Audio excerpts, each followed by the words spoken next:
Baiklah, terima kasih rakan segas Wali dan juga Mahira. Bismillahirrahmanirrahim. Assalamualaikum warahmatullahi wabarakatuh. Terima kasih Auda kerana setia bersama dengan Rampai Pagi. Kita selangsung dari daerah Tempurung untuk pertemuan kita pada hari ini, hari Selasa 8 November 2022 Masihi. Selamat pagi dan salam ceria Auda. Diharapkan agar Auda semua berada dalam keadaan yang sehat sejahtera hendaknya. Dan Auda seperti biasa dalam pertemuan kita akan ada info semasa dan juga bahan visual yang akan kami kongsikan bersama dengan Auda. Sebelum itu ingin kami kongsikan terlebih dahulu keadaan cuaca di sekitar kawasan Pekanbanger pada pagi ini berada dalam keadaan yang baik dan cerah. Alhamdulillah Auda, pada malam ini nanti juga akan diadakan aktiviti cerapan gerhana bulan penuh yang akan mengambil tempat di dermaga Waterfront Pekanbanger daerah Temburong. InsyaAllah ia akan bermula pada pukul 5.09 petang hingga 8.49 malam. Jadi kepada Auda yang hendak meluangkan masa pada petang hingga malam ini nanti, bolehlah datang ke dermaga Waterfront untuk menyaksikan dan mengikuti aktiviti cerapan gerhana bulan penuh. Alhamdulillah. Jadi apa kata untuk seterusnya, kita terus menyaksikan bahan yang telah pun dimuatkan oleh rakan segas kita Haziq Hafizul. Untuk itu kita saksikan bersama.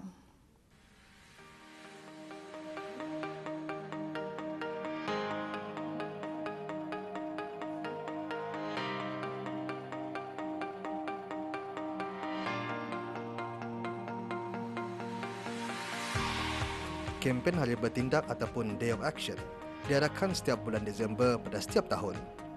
Ianya merupakan salah satu inisiatif daripada Kementerian Kebudayaan Belia dan Sukan bersempena dengan sambutan Hari Sukarelawan Antarabangsa. Baru-baru ini telah diadakan taklimat mengenai dengan kempen Hari Bertindak yang dihadiri oleh pemangku penolong pegawai daerah Temburong, pegawai kanan kerajaan, penghulu-penghulu mukim dan ketua-ketua kampung yang mengambil tempat di pusat belia daerah Temburong dan juga untuk memberikan maklumat yang lebih lanjut mengenai dengan aplikasi Mengelinga. Hari Sukarelawan Antarabangsa adalah mandat daripada Pertubuhan Bangsa-Bangsa Bersatu yang diadakan pada setiap 5 hari bulan Disember setiap tahun. Tema Hari Sukarelawan Antarabangsa bagi tahun 2022 Masihi ialah Solidarity Through Volunteering ataupun maksudnya perpaduan melalui kerja sukarela. Objektifnya ialah untuk memberikan kefahaman mengenai orang ramai mengenai dengan aktiviti kesukarelawanan sempena dengan Hari Sukarelawanan Antarabangsa 2022 di mana untuk Hari Sukarelawanan ini yang disambut setiap 5 Disember setiap tahun. Jadi ini antara usaha kami lah Kementerian Kebudayaan Belia dan Sukan untuk memberikan kefahaman orang ramai untuk menyertai kempen Hari Bertindak ini dalam sama-sama kita ini menyumbang sebagai rakyat dan juga sebagai sukarelawan untuk negara kita inilah. Okay, jadi antara objektif ataupun pengisian kempen Hari Bertindak ini ialah mengenai dengan penerangan kluster-kluster yang boleh dijadikan panduan untuk orang ramai menyertai kempen Hari Bertindak. Contohnya macam kluster hak asasi haiwan, pendidikan, agama dan rohani, dan ianya diadakan secara fizikal tuan-tuan. Memandangkan pada tahun ini negara kita ini pun macam semakin okey sudah, semakin pulih, jadi dia diadakan secara fizikal. Bagaimanapun secara virtual itu diteruskan seperti macam kluster keagamaan, kerohanian, mengadakan majlis doa syukuran, baca yasin, itu diteruskanlah secara visual. Bagaimanapun keutamaan adalah secara fizikal lah kita ini mengadakan untuk kempen Hari Bertindak ini. Kepentingan dalam sukarelawanan ini kita ini sebagai rakyat negara berusaha lamanya perlulah menanamkan jati diri kita itu untuk menyumbang sesuatu, untuk memberikan sumbangan untuk kita ini berikan kepada masyarakat, negara, terutama sekali dalam segi pembangunan, dari pendidikan seperti yang ada di dalam kluster kempen Hari Bertindak itu. Jadi di sana ada diberikan kluster, jadi kita ini macam orang ramai dialurkan untuk ikut mengikut berpandukan dengan kluster itu dalam sama-sama kita ni memberikan pendidikan dari segi keagamaan, dari segi aktiviti kesukarelawanan dan juga menyumbang sesuatu kepada masyarakat, agama dan juga negara kita ni. Hari Sukarelawan ini merupakan peluang yang unik untuk sukarelawan dan organisasi bagi meraihkan segala usaha mereka untuk mengongsikan dan mempromosikan kerja-kerja mereka. Dalam pada masa yang sama juga untuk menyumbangkan keamanan kepada menyokong pengiktirafan sukarelawan dalam program pembangunan.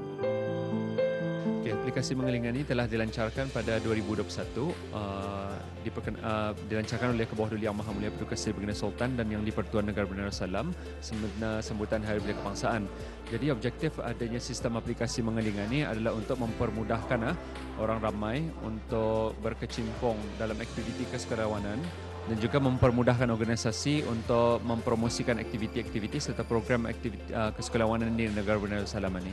Jadi antara lain benefitnya untuk mengapa adanya sistem ini adalah untuk menggalakkan orang ramai untuk terlibat aktif dalam aktiviti kesukarelawanan yang melibatkan 9 kluster di dalam aplikasi ini. Dalam pada masa yang sama, aplikasi ini mempermudahkan orang ramai untuk mengetahui apa aktiviti yang berada di daerah-daerah lain di negara Brunei Darussalam ini. Contohnya aktiviti yang dilaksanakan itu melibatkan orang ramai. Jadi ianya membukakan peluang kepada orang ramai untuk ikut serta dalam aktiviti itu. Antara lain juga sistem ini diadakan adalah untuk mempermudahkan organisasi untuk memberikan program-program mereka kepada orang ramai supaya orang lain itu turut serta dalam program yang disediakan itu. Okey, sistem aplikasi Mengelingan ini cabarannya mungkin ianya adalah sebuah sistem digital, tetapi ianya telah pun dikembangmajukan untuk sama-sama orang ini disediakan untuk orang ramai menggunakannya, dan insya-Allah kelebihannya adalah untuk memberikan pendedahan kepada orang ramai aktiviti yang diadakan di negara Brunei Darussalam ini. Pada masa yang sama, kelebihannya adalah dari aspek pengumpulan data serta informasi tentang perkembangan aktiviti kesukarelawanan di negara Brunei Darussalam ini. Insya-Allah dari tahun-tahun melihat perkembangannya itu sedikit sebanyak dapat membantu dari aspek penyediaan program yang berimpak tinggi dan berdaya tahan. Pihak Kementerian Kebudayaan, Belia dan Sukan juga mengambil inisiatif untuk menganjurkan kempen Hari Bertindak tersebut dengan berkonsepkan kerjasama seluruh negara. Dengan adanya kempen Hari Bertindak yang akan berlangsung itu nanti, ianya dapat menyediakan platform untuk mengumpulkan masyarakat negara Brunei Darussalam dalam membangunkan semangat kesukarelawanan dan juga untuk menjadi lambang perpaduan dan usaha di pelbagai peringkat masyarakat untuk menuju ke arah perubahan melalui pendekatan bersama dan bekerjasama.